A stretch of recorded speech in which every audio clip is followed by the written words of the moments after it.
देखो एपिसोड का एंड कल वाला था। जैसे कि काशी अर्जुन के बीच में बहस होती है कि तुमने मेरा सारा क्रेडिट ले लिया। अर्जुन काशी को बोलता है, काशी बोलता है रिश्ते में भरोसा होना जरूरी है। अर्जुन भी वही बोलता है, फिर दोनों के बीच में बहस, यानी दोनों अलग होते हैं। पर आज आदित्य को एक राज के ऊपर दूसरा राज पता चल गया। चाची गिल्ट में है। हाँ, चाची मरने वाली नहीं है, पर चाची को मारा जरूर जाएगा। चलो बताता हूँ कैसे, कि चाची को मारने की प्लान क्यों हो रहा है। महिमा जाएगी हॉस्पिटल चाची से मिलने के लिए, जहाँ चाची की हालत खराब देख के महिमा को थोड़ा सा वो लगेगा, मतलब कोई गिल्ट बिल्ट नहीं होगा कि ऐसी है हुई चाची, छी कितनी गंदी लग रही है, मतलब ऐसा महिमा का रिएक्शन था मुझे लगा ऐसा। फिर डॉक्टर आया तो उन्होंने वो पूरा कंपार्टमेंट हटाया, तब जाके महिमा को पता चला कि चाची खाली शक्ल से ही नहीं, पैरों से, हाथों से, पूरे शरीर से जली हुई है। और वो ज्यादा टाइम नहीं चल पाएगी क्योंकि वो बोल भी नहीं रही थी ना। वो महिमा बोले मैं बहुत दुखी हूँ, बहुत टेंशन में हूँ।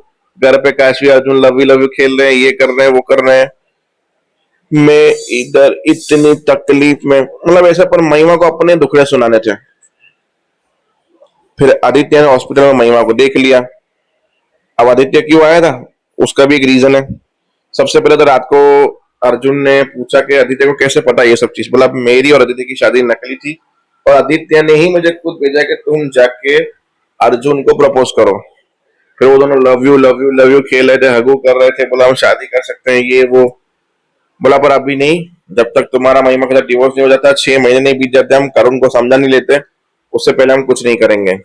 और ये बात महिमा सुन रही थी। बोला तुम अगर इधर आओगी तो मैं कहाँ जाऊंगी, ये घर भी मेरा है, पति भी मेरा है, सब मेरा, मैं तुम्हें इतनी आसानी से काशी जीतने नहीं दूंगी। ये सब होने के बाद रात को सुबह में वो हॉस्पिटल गई थी और आदित्य को सुबह में ऑफिस में काशी मिली। बोला ऐसे ही कुछ काम के सिलसिले में आया था, घर बैठे बैठे बोर हो रहा था, यहाँ से फिर हॉस्पिटल भी जाना है मुझे ड्रेसिंग के लिए। बोला जाना है मतलब मैं चलूंगी साथ में। बोला नहीं नहीं, तुम कुछ दिनों के बाद चली जाओगी तो वैसे भी काम मुझे अकेले ही करना, आत्मनिर्भर बनना है मुझे, तो सब मैं करूंगा, तो मेरी चिंता मत करो। तूने सब कुछ अर्जुन को बता दिया? बोला हाँ मैंने सब कुछ बता दिया। काशी खुश हो रही, फिर निकला। बोला इतनी जल्दी मैं तुम दोनों को एक नहीं होने दूंगा, ये आदित्य अरोड़ा का नेक्स्ट प्लान तुम दोनों को हिला कर रख देने वाला है। फिर वो पहुंचा हॉस्पिटल। अब वो हॉस्पिटल इसके लिए गया कि तरुण और काशी ये दोनों माँ और बेटी बेटे हैं, ये बात किसी को ना पता चले, उससे जुड़ती हर चीज को आदित्य को नष्ट करना है। उसे महिमा दिख गई वहां पे।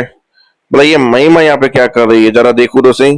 वो गए तो चाची के पास गए। चाची बोला क्या करो, अभी तो अर्जुन दूर हो जाएगा, मेरे जीने का सहारा खत्म, घर में रहने का सहारा खत्म, क्या पता धीरे धीरे तरुण को भी अपने पास कर लेगी वो करुण को, आखिर वो है तो उसी का बेटा।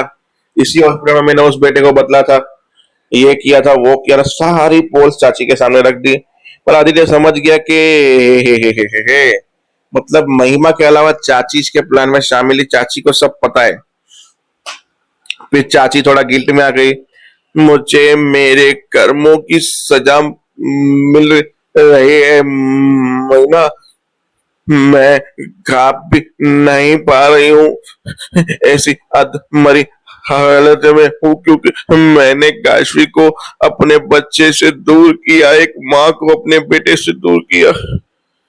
ऐसे ऐसे काची चाची इमोशनल बातें करी। महिमा बोले आपका दिमाग खराब हो गया, कहीं लगता है आपके पास अभी दिमाग ही नहीं बचा है, आप उन्हें ड्रेसिंग वेसिंग करवाइए, शांति से आराम कीजिए, बाद में बात करते हैं। आदित्य ने बोला वाह महिमा वाह, क्या राज बताइए, एक तो तुम सबसे बड़ी गद्दियों की इतनी अच्छी राज की बातें, बड़ी बड़ी बातें तुम ऐसे ही खुले में कर देती हो ताकि कोई भी सुन ले। और दूसरी बात कि मेरे हाथ बहुत बड़ा मोहरा लगा है, मैं यहाँ सबूत मिटाने आया था, मुझे क्या जरूरत है सबूत मिटाने की, मुझे जहां तक पता है कि तूने ऑलरेडी सबूत सारे मिटा ही दिए होंगे ताकि काशी को कुछ पता ना चले। और दूसरी बात, अब तुम मेरा अगली कठपुतली बनोगी मेरी महिमा, अब तुम वो जरिया बनोगी जो अर्जुन काशी को अलग करेगी। और तुम रेडी रहो अब आदित्य के इशारों पर नाचने के लिए, क्योंकि अब ये आदित्य अरोड़ा तुम्हें नचाएगा, ढम ठप ठप करके नचाएगा, क्योंकि तुम बलि की बकरी भी बनोगी और आदित्य की कठपुतली भी बनोगी। तो देखते हैं आदित्य इस्तेमाल करने के बाद कैसे महिमा को बलि का बकरा बनाएगा। और अर्जुन को एक मिशन मिलता है कि भाई तुम्हें ये मिशन करना है, बहुत रिस्की मिशन है। काशवी इसको बोलती है, सर होते हैं पहला मिशन है, पहला मिशन हमेशा एक इमेज बनाता है। ये ड्रग्स माफिया है जो अपनी बहन की शादी में यहाँ पे आया हुआ है फरीदाबाद, और वहां पे ही अपनी बहन की शादी में होटल में ड्रग्स डीलिंग करने वाला है। होटल में पहुंचे, बोला मैं एक सिविल सर्विस ऑफिसर हूँ, मुझे एक काम है साइट पे। ये साइट पे बोला कि बोला ये सब चीजें होने वाली है होटल में। बोला हमारे होटल में ऐसा नहीं है, आपकी इन्फॉर्मेशन आप दोबारा चेक कीजिए। बोला मैं एक सिविल सर्विस ऑफिसर हूँ, तुम मुझ पे ऑर्डर चला रखे, मैं अपनी इन्फॉर्मेशन दोबारा चेक करूँ? हम बिना किसी इन्फॉर्मेशन के ये सब चीजें नहीं करते, नंबर बताओ। बोला पहले और दूसरे माड़े पे लड़की वाले हैं, तीसरे चौथे माड़े पे लड़के वाले हैं। सब जगह पे तहकीकात चेक करने के बाद बोला ये कमरा है जिसमें वो अब नाम बता रहे वो इंसान, और वो इंसान था अंदर, और कुछ गुंडे भी थे उसके, जहाँ पे वो ड्रग्स दे रहा था और पैसे ले रहा था, करोड़ों की डीलिंग चल रही थी वहां पे। और इतने में रूम सर्विस वाले को बोला तुम्हें गिनती बजानी है? बोला रूम सर्विस, फिर हम लोग उसको दबोच लेंगे। उसने गिनती बजाई, आई एम रूम सर्विस। अब वो अंदर सोच रहा हमने रूम सर्विस तो बुलाई नहीं थी, कोई तो गड़बड़ है। तो अब देखते हैं अर्जुन का ये प्लान फेल होता है या काशवी आके इनके प्लान को अंजाम देगी।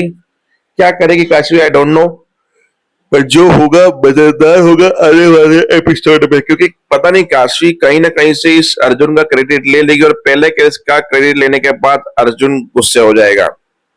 देखते हैं आगे होता क्या है। जय